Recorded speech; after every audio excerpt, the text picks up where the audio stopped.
Hello friends, welcome to Rama Semi Kitchen. இன்னைக்கு நம்ம என்ன பார்க்க போறோம்னா சூப்பரான ஒரு பிரியாணி தான் பார்க்க போறோம். குலோப் ஜாம் பிரியாணி. குலோப் ஜாம்னோனே ஸ்வீட்டா இருக்குமான்னு நினைக்காதீங்க. ரொம்ப வித்தியாசமா இருக்கும். ஈஸியா பண்ணிடலாம். கண்டிப்பா இந்த வீடியோ மிஸ் பண்ணாம பாருங்க. வாங்க இப்போ இத நம்ம எப்படி பண்றதுன்னு பார்க்கலாம். இன்னைக்கு நம்ம வந்து என்ன பார்க்க போறோம்னா சூப்பரான ஒரு குலோப் ஜாம் பிரியாணி தான் பார்க்க போறோம். குலோப் ஜாம்னா ஸ்வீட்டா இருக்கும்னு நினைக்காதீங்க. ரொம்ப வித்தியாசமான பிரியாணி இது. அதுக்கு தேவையான பொருட்கள் எல்லாமே நான் இங்க எடுத்து வச்சிருக்கேன். உங்களுக்கு அதிகமான பொருள் இருக்க மாதிரி தெரியும். ஒன்றுமே இல்லை, மசாலா, அரிசி, காய்கறி தான் எடுத்து வச்சுருக்கேன். இப்போ நம்ம இதை எப்படி பண்ணுறதுன்னு பார்க்கலாம். இப்போ வந்து பாஸ்மதி அரிசி வந்து 1/2 கிலோ எடுத்து நல்லா ஒரு 20 நிமிஷம் அளவுக்கு நல்லா ஊறிடுத்து வாஷ் பண்ணி ஊற வச்சுருக்கேன். நல்லா தண்ணியை வடிகட்டிக்கலாம். ஃபஸ்ட்டு நம்ம ரைஸை வந்து வேக போட்டுடலாம். அதுக்கப்புறமா நம்ம அதுக்கான குலோப் ஜாம் எப்படி பண்ணுறது அப்படின்றத பார்க்கலாம். இப்போ வந்து பேன் வச்சுட்டேன். அதில் தண்ணி சேர்த்துக்கிறேன் நான். இதால் 2 டம்ளர் அரிசி எடுத்தேன். 1/2 கிலோ, இது 1/4 கிலோ டம்ளர். 4 டம்ளர் தண்ணி எடுத்துக்கிறேன் நான். இப்போ தண்ணி சேர்த்தாச்சு. தண்ணியில் வந்து பிரியாணி தாளிக்கிற எல்லா மசாலாவும் நான் தண்ணியிலே சேர்த்துக்கிறேன். பட்டை, கிராம்பு, ஏலக்காய், அன்னாச்சி மொக்கு, பிரிஞ்சி இலை எல்லாத்தையுமே சேர்த்தாச்சு. அது கூட புதினா தழை சேர்த்துக்கிறேன். இப்போ தண்ணி நல்லா கொதி வந்ததுக்கப்புறம் நம்ம அரிசி சேர்க்க போகிறோம். இதுக்கு தேவையான அளவுக்கு உப்பு சேர்த்துடலாம். தண்ணி வந்து லைட்டாக கரிக்கிற மாதிரி பார்த்துக்கோங்க. அப்போ தான் ரைஸ் வெந்து கரெக்டாக வரும்போது உப்பு கரெக்டாக இருக்கும். நம்ம ரைஸ் மட்டும் தனியாக செப்பரேட்டாக செஞ்சுக்க போகிறோம். அதுக்கு தனியாக வந்து குலோப் ஜாம் எப்படி பண்ணுறதுன்னு பார்க்க போகிறோம். நம்மளோட சீக்ரெட்டான குலோப் ஜாம் எப்படி பண்ணுறதுன்னு பார்க்கலாம். இப்போது தண்ணி நல்லா கொதி வந்துடுது. அதில் வந்து நான் நெய் சேர்த்துக்கிறேன். நம்ம பிரியாணிக்கு சேர்க்குற மாதிரியே சேர்த்துக்கோங்க. நெய் சேர்த்தாச்சு. அதில் நம்ம ஊற வச்ச பாஸ்மதி அரிசியை சேர்த்துடலாம். உங்களுக்கு தண்ணியும் ரைஸும் நல்லா சமமாக வர அளவுக்கு வேக வைக்கணும். நம்ம கரெக்டான அளவு தான் தண்ணி ஊற்றிருக்கோம்.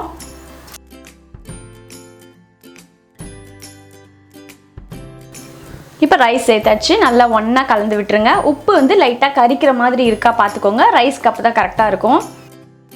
நல்லா சூப்பராக நம்மளோட ரைஸ் ரெடி ஆகட்டும். அதுக்குள்ளே நம்மளோட இதை குலோப் ஜாம் எப்படி செய்யறதுன்னு பார்த்துடலாம்.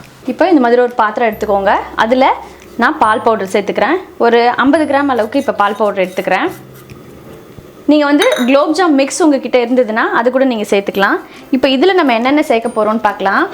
இது வந்து பட்டாணி, ஊற வச்ச பட்டாணியை நல்லா மிக்சியில் போட்டு அரைச்சி எடுத்து வச்சுருக்கேன். அதை சேர்த்துக்கலாம். அது கூட திருவுன கேரட் சேர்த்துக்கலாம். பொடியாக கட் பண்ண பீன்ஸ் சேர்த்துக்கிறேன்.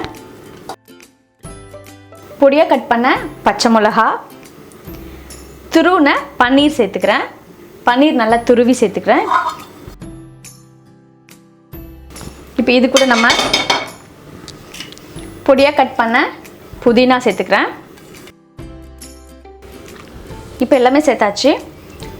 இதில் மிளகாய்த்தூள், தனி மிளகாய்த்தூள் தான். காரத்துக்கு நம்ம பச்சை மிளகாய் சேர்த்துருக்கோம். அதுக்கு தகுந்த மாதிரி 1 டீஸ்பூன் சேர்த்துக்கிறேன். பிரியாணி மசாலா 1 டீஸ்பூன். இதுக்கு தேவையான அளவுக்கு உப்பு சேர்த்துக்கலாம்.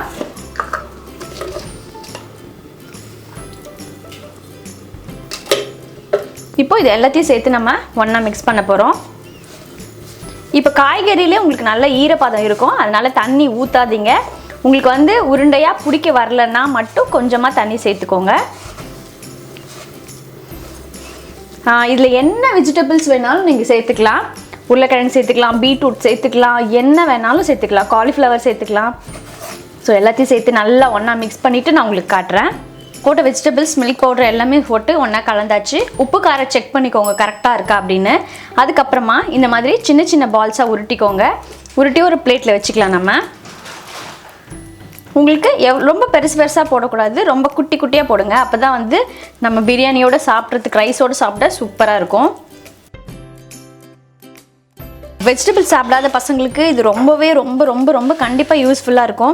நான் ஒரு வாட்டி வந்து இந்த கோஃப்தா மாதிரி செஞ்சேன். ஸோ மீந்ததுனால இதை ஏன் நம்ம பிரியாணியாக ட்ரை பண்ணக்கூடாது அப்படின்னு சொல்லிட்டு ட்ரை பண்ணால் ரொம்ப சூப்பராக வந்தது. இந்த மாதிரி நம்ம எல்லா பால்ஸையும் பிடிச்சி வச்சுக்கலாம். இப்போ நம்ம பால்ஸ்லாம் பிடிச்சி வச்சுட்டோம். இப்போ ரைஸ் எப்படி இருக்குன்னு நம்ம பார்த்துடலாம்.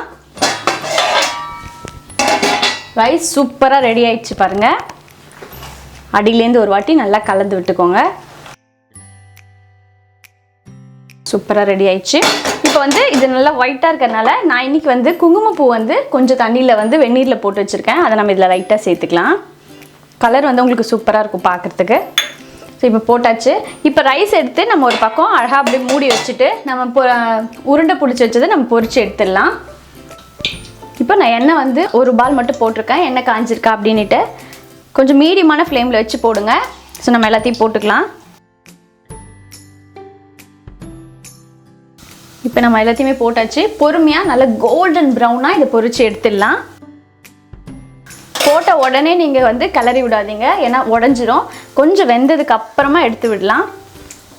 போட்டதுக்கப்புறம் கொஞ்சம் ஃப்ளேமை ஹையில் வச்சுக்கோங்க. இப்போ நம்ம போட்டது எல்லாமே நல்ல கோல்டன் ப்ரௌனாக எடுத்து நான் எடுத்துடுறேன். இப்போ நம்ம பிரியாணிக்கான குலோப் ஜாம் ரெடி ஆயிடுச்சு. இப்போ உங்களுக்கு நம்மளோட குலோப் ஜாம் பிரியாணி எப்படின்னு தெரியுதா? இதை நம்ம எப்படி அந்த ரைஸில் சேர்க்க போகிறோம் அப்படின்றத இப்போ பார்க்கலாம். மீதி இருக்கிற எல்லா மாவையும் நான் உருண்டையாக போட்டு பொரிச்சு எடுத்துடுறேன். அதுக்கப்புறமா நம்ம ரைஸ் கூட எப்படி மிக்ஸ் பண்ணுறதுன்னு பார்க்கலாம். மீதி இருக்கிற உருண்டையும் நான் பால்ஸாக போட்டு எடுத்துட்டேன். நம்ம இதையும் எடுத்துகிட்டு இப்போ எப்படி கிரேவி பண்ணுறதுன்னு பார்க்கலாம்.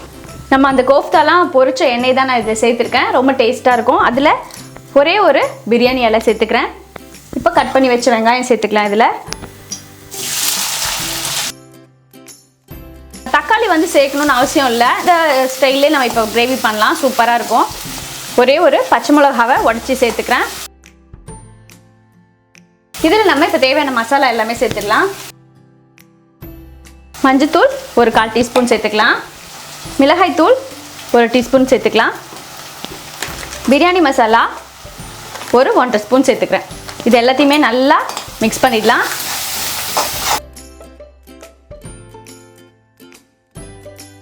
இது கூடவே நம்ம இப்போ புதினா சேர்த்துடலாம்.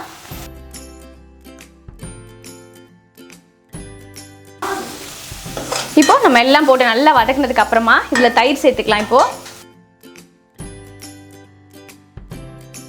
இப்போ இதுக்கு தேவையான அளவுக்கு உப்பு சேர்த்துக்கலாம்.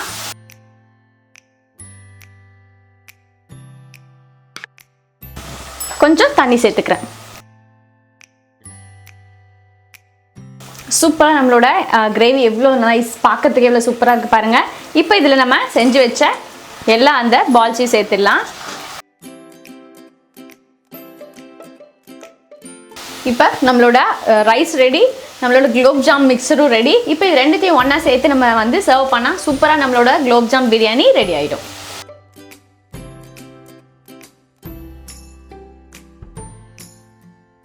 இப்போ நான் ஒரு பிளேட் வச்சுட்டேன். நம்ம செஞ்சு வச்ச ஃபஸ்ட்டு ரைஸ் சேர்த்துக்கலாம். இது கூட இப்போது நம்ம கோஃப்தாவை இதை சேர்த்துக்கலாம்.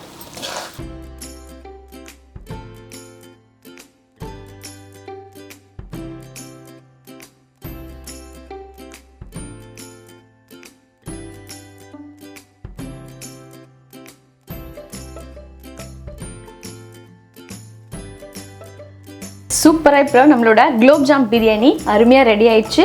நல்ல சூப்பர் ஃப்ளேவர், ரைஸும் நல்ல ஃப்ளேவராக இருக்குது. நம்ம போட்ட இந்த வெஜிடபிள் பால்ஸும் சூப்பராக இருக்குது. வித்தியாசமாக இருக்கும். நம்ம ரெகுலராக செய்கிற பிரியாணியை விட இந்த மாதிரி செஞ்சு பாருங்கள், ரொம்ப வித்தியாசமாக இருக்கும். கண்டிப்பாக இந்த டைப்பில் பிரியாணி செஞ்சுட்டு எப்படி இருக்குன்னு உங்களை ஃபீட்பேக் எங்களுக்கு கொடுங்க. மறக்காமல் நம்மளோட சேனலை சப்ஸ்கிரைப் பண்ணிக்கோங்க. அடுத்த ஒரு சூப்பரான டிஷ்ஷில் நான் உங்களை சந்திக்கிறேன்.